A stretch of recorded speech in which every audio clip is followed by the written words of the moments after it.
So I'm going to try and do the basics of vectors in 5 minutes. It might mean that you need to pause this video, go over it a couple of times, but it'll hopefully all be in a single video. Let's see how we do. So if I've got a vector, don't forget a vector is a measure of something that has both direction and magnitude, so it has both a size and a direction that it's going in. Then I could write an equivalent vector. That is not a parallel line, is it? But if I have a parallel line of the same length, which I have just been completely incapable of drawing twice there, but imagine we could do that, then that would also be the vector A. If I stuck those two end to end, I would end up with two lots of A, or a vector representing 2A.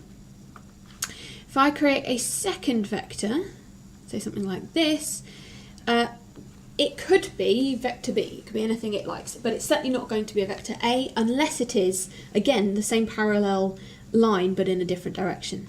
So if you had the arrow going this way, that would be minus A, but because we've got it going off at a completely different angle, even if it's the same length, it's a different vector, it's B. So what happens if I go along A and then B? So if I start here, go along A and then go along B, well, I'll end up at this point. But this vector I could describe a different way. I don't have to go along A and B. I could go along the direct path, A plus B, and thus we get vector node addition. So vectors add exactly as you'd expect them to. Now there's a different way of writing a vector. A vector can be written as a column vector, which describes the amount along the x-axis and the amount along the y-axis, or equivalent directions. It could be, if it's mechanics, east and north, or west and south, and all those kinds of things. So I could describe this vector, 3, 2, and that would be 3 points along the x-axis and 2 units up the y, and so this little vector between those two is the vector, our new vector A here. So if I've got two vectors, say I've got A, which is my 3, 2, and B, which is 4, minus 2, then I could add these two vectors. A plus B would be 3, 2 plus 4 minus 2. And in this I just look at what's happening along the x-axis, so I go 3 along and then I go another 4 along, and that's 7.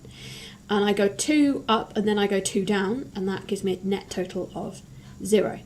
And what these numbers are doing is describing the position vector. So this gives us a unique vector each time because it is describing a vector's position from the origin.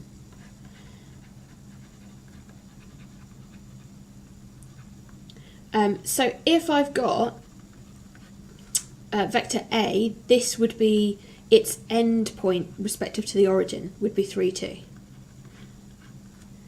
And then vector B would be its position vector respective to the origin, so on and so forth.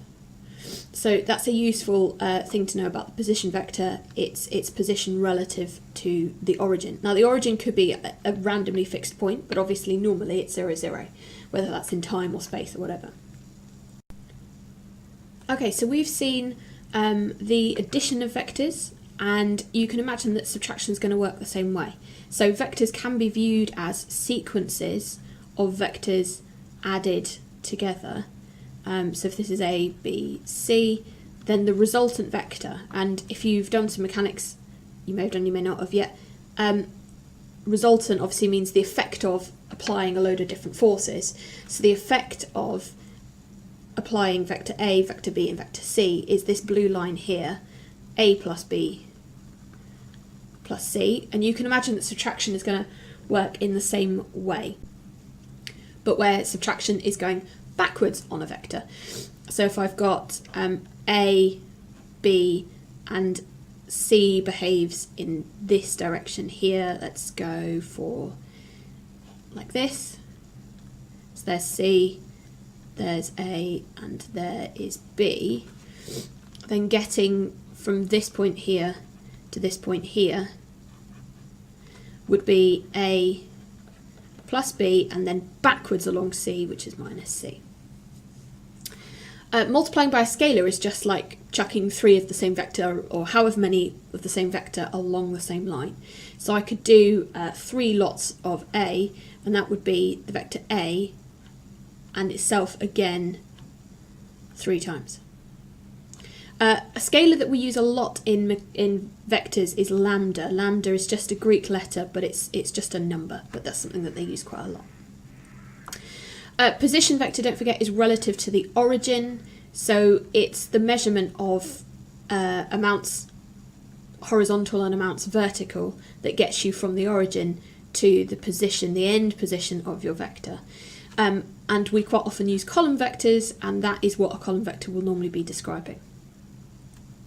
The last thing I want to talk about on this video, as I run into my 5th minute, so I maintain it's still 5 minutes, is, or rather I'm running into my 6th minute, how annoying, is the magnitude of a vector. So that is its size, and that obviously, well maybe not obviously, but it is described by its length.